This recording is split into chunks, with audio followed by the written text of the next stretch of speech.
10 সংখ্যক অসম ওড়িয়া যুৱ ছাত্ৰ পৰিষদ নুৱাখাই ফেটঘাট পৰ্ব 2025 ওদালগুৰি নাগৰিজুলি চাহ বাগিচাৰ 10 সংখ্যক অসম ওড়িয়া যুৱ ছাত্ৰ পৰিষদৰ নুৱাখাই ফেটঘাট পৰ্ব উদযাপন তামুলপুৰ জিলাৰ ঐতিহ্যত লগতে নাগৰিজুলি আঞ্চলিক সমিতি আৰু ৰাইজৰ সহযোগত নাগৰিজুলি চাহ বাগিচাৰ নুৱাখাই ৰংগমঞ্চ ভৱনত আজি এই অনুষ্ঠানটি আয়োজন কৰে।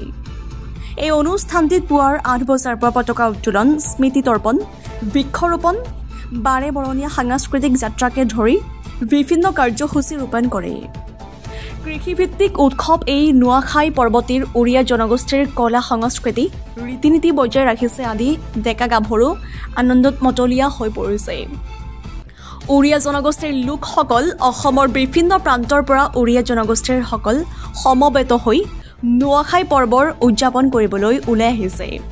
এই কাৰ্যসূচীত উপস্থিত কেন্দ্ৰীয় সমিতিৰ সভাপতি লক্ষীধৰ তাঁতী, বিশিষ্ট অতিথি হিচাপে উপস্থিত থাকে ধৰ্মনাৰায়ণ দাস, অসম ওড়িয়া যুৱ ছাত্ৰ পৰিষদৰ ওদালগুৰি জিলাৰ প্ৰাক্তন সভাপতি সুৰেণ বাস, ওদালগুৰি জিলাৰ উপসভাপতি, ওদালগুৰি জিলাৰ সাধাৰণ সম্পাদক শিৱা সাগৰ, অসম ওড়িয়া যুৱ ছাত্ৰ পৰিষদৰ বিটিচিৰ প্ৰাক্তন সাংগঠনিক সম্পাদক জিন্তু জে নায়ক, লগতে সমূহ ৰাইজ। ওদালগুৰি টংলাৰ পৰা ভাস্কৰ জ্যোতি শইকীয়া ৰিপৰ্ট। প্ৰথমে আপোনালোকৰ মিডিয়াৰ জৰিয়তে মই সকলো উৰিয়াবাসী, আমাৰ বাগানীয়া সকলো জাতি জনগোষ্ঠীকে মই আজি এই নুৱাখাই অনুষ্ঠানক পোনপ্ৰথমে শুভেচ্ছা জ্ঞাপন কৰিব বিচাৰিছোঁ। আৰু নাগৰিজুলি চাহ বাগান, মোৰ অঞ্চলত এটাই চাহ বাগান আছে, এইটো নাগৰিজুলি চাহ বাগান। আৰু নাগৰিজুলি চাহ বাগানৰ লগত মোৰ আজি 10-15 বছৰ আগৰে এটা ৰিষ্টা আছে। তো আজি আপোনালোকে দেখাই পাইছে আমাৰ কেনেকুৱা এটা ধুনীয়া এটা প্ৰেক্ষাগৃহত, ধুনীয়া এটা ষ্টেজত আমি এই প্ৰগ্ৰামবোৰ কৰিবলৈ সক্ষম হৈছোঁ। আপোনালোকে জানে যে ভাৰতবৰ্ষৰ ৰাষ্ট্ৰপতি দ্ৰৌপদী মুৰ্মুজী আজি মাননীয় প্ৰধানমন্ত্ৰী ডাঙৰীয়াৰ নেতৃত্বত আজি আমাৰ ভাৰতৰ ৰাষ্ট্ৰপতি এজন আদিবাসী মানুহ পাবলৈ আমি সক্ষম হৈছোঁ। ইয়াৰ আগতে অটল বিহাৰী বাজপেয়ীজীৰ সময়ত আব্দুল কালাম আজাদ, তেখেত বিখ্যাত এজন বৈজ্ঞানিক, তেখেত আমাৰ ভাৰতৰ ৰাষ্ট্ৰপতি আছিলে।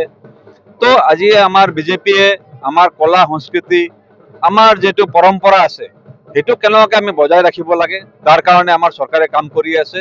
আৰু সেইটোৰ এটা উদাহৰণ যে আজি ৰাতি এইটো সময়তো আমাৰ নাগৰিজুলি এইটো বাগানৰ ইমান ভিতৰুৱা অঞ্চলত ইমান ধুনীয়া এটা প্ৰগ্ৰাম কৰিবলৈ সক্ষম হৈছে। আৰু এই পৰিৱেশটো আগত নাছিলে। 2020 চনৰ আগত যদি আমি চাওঁ, আমাৰ বিটিচি অঞ্চলত এনেকুৱা ধুনীয়াকৈ আমাৰ নিজৰ কলা সংস্কৃতি আমি পৰিদৰ্শন কৰাৰ আমি সুবিধা পোৱা নাছিলোঁ, বা আমাৰ মনত এটা সংখ্যা ভয় সদায় থাকিছিলে। তো আজি এই পৰিৱেশটো নাইকিয়া হৈ গৈছে। এইটো মাননীয় হেমন্ত বিশ্ব শৰ্মা ডাঙৰীয়াৰ নেতৃত্বত, মাননীয় প্ৰধানমন্ত্ৰী ডাঙৰীয়াৰ নেতৃত্বত, যে আজি আমাৰ সকলো ভাষা ভাষিক, আমাৰ 26টা জনগোষ্ঠী আমাৰ অসমত, আমাৰ বিটিআৰ অঞ্চলত বসবাস কৰে। প্ৰত্যেকটা জনগোষ্ঠীয়ে যাতে কোনো দ্বিতীয় শ্ৰেণীৰ নাগৰিক নহয়, সকলো প্ৰথম শ্ৰেণীৰ নাগৰিক হিচাপে আমি জীয়াই থাকিব পাৰোঁ। আমি অসমত যিসকল যিকোনো জাতি জনগোষ্ঠীৰ মানুহ আমি জন্ম হৈছোঁ, সিহঁতে আমাৰ অসমৰ গৌৰৱৰ সন্তান, গৌৰৱী সন্তান বুলি আমি ভাবোঁ। তো আমি উৰিষ্যাৰ পৰা, আপোনালোকে জানে অসমত 1820 চনত প্ৰথম চাহ আৱিষ্কাৰ হৈছিলে। তাৰ পিছত এই ব্ৰুচ ব্ৰিটিছাৰ এজনে, তেখেতে চাহ ইয়াতে প্ৰথম উৎপাদন কৰিলে আৰু চাইনাৰ পৰা ইয়াতে টেকনলজিবোৰ চাহ খেতি আহিলে। তাৰপিছত লাহে লাহে আমাৰ বিভিন্ন ঠাইৰ পৰা, ঝাৰখণ্ড, ছত্তীশগড়, উৰিষ্যাৰ পৰা আমাৰ শ্ৰমিকসকলক ইয়াতে আনিলে। আৰু ইয়াতে তেনেকুৱা এই অসমৰ মাটিৰ লগত তেওঁলোক আজি অসমীয়া হৈ গ'ল। আজি শ বছৰ পাৰ হৈ গ'ল। আজি আমাৰ 5th generation, 6th generation, 7th generation আহি গ'ল। আজি আমি সকলোৱে সুৰক্ষিত অনুভৱ কৰি আছোঁ। সকলোৱে আমি যাতে এই অঞ্চলবোৰ আগতে খালি ভোটাৰ পকেটৰ ভোট হিচাপ বা আমাৰ খালি ভোটাৰ হিচাপে ব্যৱহাৰ কৰিছিল কংগ্ৰেছৰ সময়ত। বাগানীয়া আৰু আলি থাকিলে বোলে, আলি কুলি বাগানী থাকিলে বোলে ৰাজত্ব চলি থাকিব, কিন্তু সময়ত এইটো নহয়। আমি সকলো স্তৰৰ, সকলো আমাৰ একদম গৰীবতকৈ গৰীব মানুহকো, নিম্ন মানুহটোকো কেনেকৈ আমি আগবঢ়াই লৈ যাব পাৰোঁ, সবকা সাথ সবকা বিকাশ সবকা প্ৰয়াস, সেইটো মূল মন্ত্ৰৰে আমাৰ বিজেপি চৰকাৰ মাননীয় নৰেন্দ্ৰ মোদীজীয়ে আগবঢ়াইছে। তো সকলোকে জাতি জনগোষ্ঠী কেনেকৈ আমি একেলগত আগবঢ়াই লৈ যাব পাৰোঁ। আৰু তেওঁলোকৰ ডিগনিটি, যিটো আত্মসন্মান, আমাৰ নিজৰ ভাষাৰ আত্মসন্মান, নিজৰ আমাৰ কলা সংস্কৃতিৰ আত্মসন্মান, এইটো যাতে আমি সদায় অটুট ৰাখিব পাৰোঁ, সেইটোৰ কাৰণে মই সকলোকে অনুৰোধ জনাইছোঁ। আৰু এনেকুৱা প্ৰগ্ৰাম আগন্তুক দিনত আৰু ভাল হ'ব বুলি মই ভাবিছোঁ। আৰু এই অহা যোৱা যিটো বাট, সেইখিনি মই নিৰ্মাণ কৰি দিম বুলি ইতিমধ্যে মই ঘোষণা কৰিলোঁ যে আজি আমাৰ হয়তো প্ৰাৰ্থিত্ব দিয়াৰ এটা সম্ভাৱনা আছে। আপোনালোকে জানে সকলোৰ কেণ্ডিডেটৰ টেনশ্যন আছে, কিবা আছে। মই আকৌ তেনেকুৱা টেনশ্যন বা এনেকুৱা একো ভাৱ লোৱা নাই। মোৰ যিটো কৰ্ম আছে, মোৰ যিটো নিমন্ত্ৰণ আছে, সেইটো মই কৰি গৈ আছোঁ। আজিও মই কৰি যাম, আগন্তুক দিনতো মই কৰি যাম, সেইটোৱে মই আশা ৰাখিছোঁ। আৰু সকলোকে মই আজি নখাৰ পুনৰবাৰ শুভেচ্ছা জ্ঞাপন কৰিছোঁ। চাওক, বিজেপিৰ কিমান জয় আছে নহয় আছে সেইটো মই ক'ব পৰা সঠিক পাৰ্চন নহয়। সেইটো আমাৰ ৰাজ্যিক কমিটি আছে, আমাৰ তদাৰক কমিটি আছে। মই জানো নাগ্ৰেজুলি সমষ্টিত দ্বিতীয়বাৰৰ কাৰণে বিজেপি জয় হ'ব আৰু এইবাৰ বিপুল ভোটত জয় হ'ব। সেইটো মই অলপমান ডাঙৰকে ক'ব পাৰোঁ, কাৰণ আমাৰ বাগানত, বিশেষকৈ আমাৰ বাগানৰ অঞ্চলৰ ভাইসকলে, দাদাসকলে, মাসকলে, ভণ্টিসকলে, খুৰাসকলে যিটো আশীৰ্বাদ 2015 চনৰ পৰা আমাৰ বিজেপিৰ সমৰ্থনত দি আহিছে, মই তেওঁলোকক কোটি কোটি কোটি কোটি প্ৰণাম জ্ঞাপন কৰিছোঁ। দুটা টাৰ্ম তেওঁলোকৰ জৰিয়তে আজি আমি জয় হ'ব পাৰিছোঁ আৰু বিপুল ভোট আমি বাগানৰ এই অঞ্চলৰ পৰা আমি পাওঁ। আৰু আগন্তুক দিনত থাৰ্ড টাইমো মই ভাবোঁ যে এইবাৰ বাগানৰ পৰাই ছিক্সাৰটো মাৰিব বুলি। তো সেইটোৱে মই সকলো কাৰ্যকৰ্তা সকলোকে মই শুভেচ্ছা জ্ঞাপন কৰিছোঁ।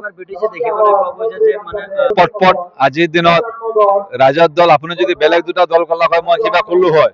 এতিয়া ৰাজ্য দল আৰু কংগ্ৰেছ দলৰ এইটো কোনো অস্তিত্ব আমাৰ বিটিআৰ অঞ্চলত নাই বিশেষকে। তো হয় বেলেগ দলৰ থাকিব পাৰে, আপোনালোকে বেলেগ দলৰ নাম লোৱা নাই যদি মই সেইটো ক'বও নোখোজো। ইয়াতে ৰাজ্য দল আৰু কংগ্ৰেছৰ কোনো ইয়াতে অস্তিত্ব নাই। মই আপোনালোকক গেৰাণ্টি দি ক'ব পাৰোঁ এটাও চিট নিজিকে আৰু জিকিব পৰাৰ মানে ওচৰতো গৈ নাপায়। ৰাজ্য দলতো কোনো কথাই নাহে, কংগ্ৰেছৰো কোনো কথাই নাহে। তো সেইটো আমি চিন্তা কৰিবলগীয়া একো নাই। আমাৰ নাগ্ৰেজুলি সমষ্টি বিপুল ভোটত, দুগুণ ভোটত এইবাৰ জয়যুক্ত হ'ব, সেইটো মই নিশ্চিত।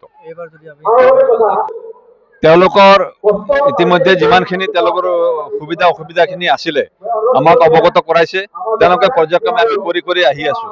মই এটা কথা ক'বলৈ আপোনালোকক এইটো বিচাৰিছোঁ, মই যেতিয়া 2015 চনত জিকি আহিছিলোঁ প্ৰথমবাৰত, আৰু মই যিটো MCLA ফাণ্ড, আমাৰ যিটো এটা সীমিত এটা ফাণ্ড থাকে, সেই ফাণ্ডৰ প্ৰথম কামটো মই বাগানত কৰিছিলোঁ।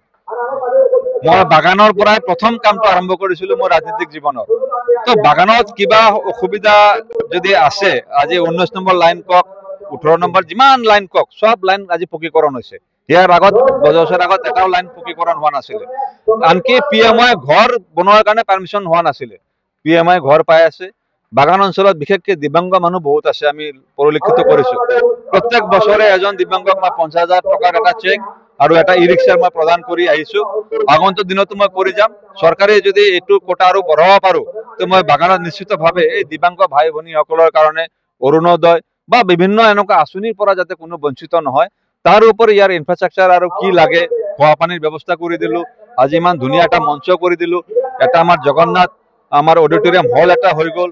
আৰু বাগানৰ আমাৰ দাদা ভাইসকলে, আমাৰ কাৰ্যকৰ্তাসকলে 3টা ৱেটিং শ্বেড তেওঁলোকে দাবী কৰিছিলে, আৰু 3টা ৱেটিং শ্বেড ইতিমধ্যে মাননীয় MP ডাঙৰীয়া তেখেতৰ ফাণ্ডৰ পৰা ইতিমধ্যে চেংচন হৈ গ'ল। 3টা ঠাইত 3টা ৱেটিং শ্বেড নিৰ্মাণ কৰা হ'ব। এতিয়া যেহেতু কোড অফ কণ্ডাক্ট লাগি আছে, সেইকাৰণে আমি এইটো আধাৰশিলা স্থাপন কৰা নাই। আফটাৰ কোড অফ কণ্ডাক্ট উঠি যোৱাৰ লগে লগে, ৰিজাল্ট দিয়াৰ লগে লগে আমি এই আধাৰশিলাটো স্থাপন কৰিম। আৰু তেনেকুৱা তেওঁলোকৰ কিবা যদি অসুবিধা আছে আৰু কিবা যদি লগা আছে, আমাৰ কাৰ্যকৰ্তাসকল আছে, প্ৰত্যেক লাইনতে আমাৰ কাৰ্যকৰ্তা আছে, প্ৰত্যেকটা ঘৰে আমাৰ কাৰ্যকৰ্তা হয়, তেওঁলোকে আমাক অৱগত কৰায়। আৰু সেই মৰ্মে আমি বাগানৰ সকলো দৰিদ্ৰ দুখীয়া মানুহসকলৰ সহায়ৰ কাৰণে আমি আগবাঢ়ি আছোঁ। ছাগলী দুটিপাতৰ আপোনালোকৰ যিটো আঁচনি আছে, ইতিমধ্যে ভেৰিফিকেশ্যন, আৰু আমি যিটো এটা প্ৰথমে অসুবিধা পাইছিলোঁ বা সকলো মেনেজমেণ্টৰ লগতে আধাৰ কাৰ্ড আৰু বেংক একাউণ্টৰ লিংক নথকাৰ কাৰণে বহুতখিনি মানুহৰ তাৰমানে লিংক কৰোঁতে অলপমান সময় লাগিছে। বাট আমাৰ মুখ্যমন্ত্ৰী মহোদয়ে এইটো ষ্ট্ৰিক্ট অৰ্ডাৰ দিছে যে এইটো অতি সোনকালৰ পৰা সোনকালে আপোনালোকে কৰি কিনে জমা দিব লাগে। ইতিমধ্যে বাগানৰ মেনেজমেণ্টে জমা দি দিছে, আৰু এইটো কোড অফ কণ্ডাক্ট লোৱাৰ কাৰণে আমি হয়তো ইয়াতে বিটিআৰ অঞ্চলত দিব নোৱাৰিম, কিন্তু আমি হয়তো বেলেগ অঞ্চলত এইটো ঘোষণা কৰিব দিবই। তো এইটো অলৰেডি চেংচন হৈ গ'ল, পইচা আহি গ'ল, এতিয়া খালি আমি চেক বিতৰণৰ সময় বাকী আছে। মানে ভাষা নাই। অসম উড়িয়া যুৱ ছাত্ৰ পৰিষদ, তামোলপুৰ জিলা সমিতি আৰু নাগ্ৰিজুলি আঞ্চলিক সমিতিৰ লগতে আমাৰ উড়িয়া ৰাইজৰ সহযোগত ইয়াত উড়িয়া নোয়াখাই যিটো ভেটঘাট বুলি কওঁ, এইটো অনুষ্ঠিত কৰা গৈছে। ইয়াৰ আঁৰত যিটো লক্ষ্য আৰু উদ্দেশ্যটো আছে, নোয়াখাইৰ জৰিয়তে আমাৰ ভাষা, আমাৰ সংস্কৃতি, আমাৰ কলা কৃষ্টি যিবোৰ হেৰাই যাব ধৰিছে, সেইবোৰক কেনেকৈ আমি জীয়াই ৰাখিব পাৰোঁ আৰু কি ধৰণে কি প্ৰচেছত আমি চৰকাৰৰ ঘৰত এইবোৰ উপস্থাপন কৰিলে যাতে নেকি সেইবোৰ সফল হ'ব পাৰি, কাৰণ আপোনালোকে খুব ভালকৈ জানে যে আমাৰ যিবোৰ কালচাৰ আছে আজি বিশ্ব চহকী সমগ্ৰ বিশ্বই জানে কিন্তু সেই বিশ্ব চহকী থকা এটা কালচাৰক যি ধৰণে অসম চৰকাৰে গুৰুত্ব দিব লাগিছিলে সেই গুৰুত্বটো দিয়া আমি পৰিলক্ষিত আমি দেখিবলৈ পোৱা নাই ঠিক তেনেকৈ আমাৰ ভাষা অতি চহকী সংবিধানত স্বীকৃতিপ্ৰাপ্ত ভাষা আজি অসমত বিভিন্ন জাতি জনগোষ্ঠীক পঢ়াৰ কাৰণে স্কুল কলেজত যিটো ব্যৱস্থা কৰিছে আমি ধন্যবাদ জ্ঞাপন কৰিছো অন্যান্য জাতি জনগোষ্ঠীক যি ব্যৱস্থা দিছে কিন্তু উৰা জনগোষ্ঠীৰ চহকী ভাষা থকা সত্ত্বেও আমি বিচৰা নাই অসমত স্কুল কিন্তু এডিশনেল সাবজেক্ট এটা তেওঁলোকে দিব পাৰে নিউ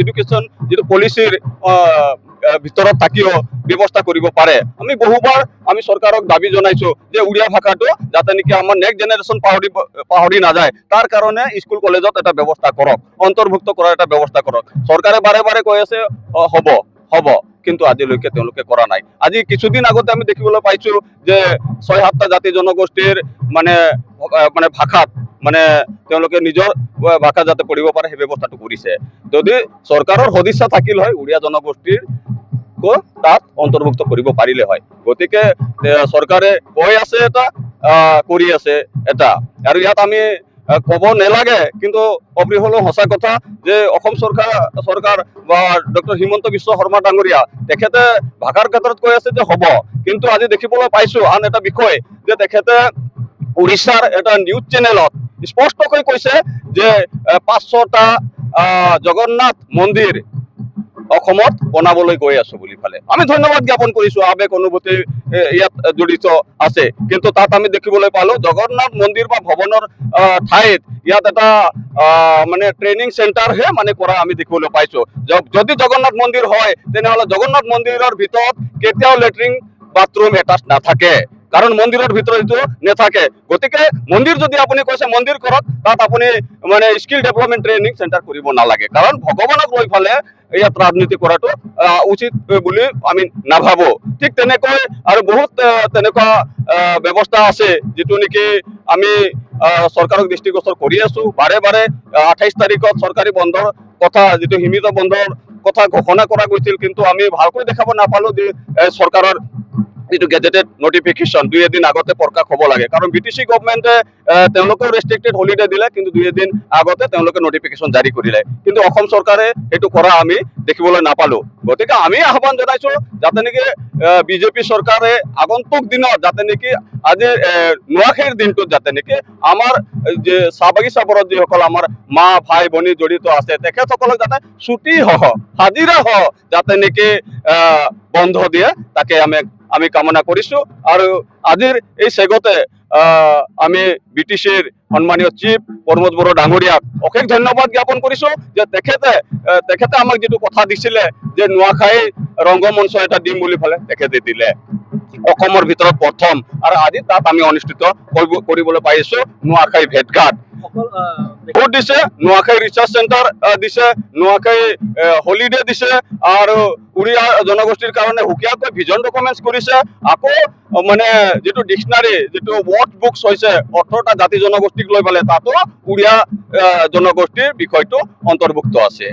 সদিচ্ছা লাগে চৰকাৰৰ সদিচ্ছা হ'ব লাগিব আৰু আমি আহ্বান জনাই আছো যে বিভিন্ন জাতি জনগোষ্ঠীক যি ধৰণে বিশ্ব দৰবাৰত আপুনি স্থান দিছে আমি ধন্যবাদ জ্ঞাপন কৰিছো কিন্তু উড়িয়া জাতি কোনো ক্ষেত্ৰত কম নহয় ভাষা সাহিত্য কলা কৃষ্টিৰ ক্ষেত্ৰত গতিকে উড়িয়া জাতিক বিশ্ব দৰবাৰত যদি স্থান দিয়া হয় বা লোৱা ক্ষেত্ৰত যদি আপোনাৰ অৰিহণা হয় তেনেহলে ইয়াত কেৱল উড়িয়া জনগোষ্ঠীৰে মানে কি কয় এইটো বাহবা নহয় অসমৰ বাহবা হ'ব উড়িয়া মানে অসমীয়া যেটো জাতীয় সত্তা মানে অসমীয়া যেটো মানে বিভিন্ন জাতি জনগোষ্ঠীৰ যেটো একতাৰ এনাজৰিটো অধিক কটকটীয়া হ'ব আৰু অসমৰ যেটো সংস্কৃতিৰ পৰা অধিক চহকী হ'ব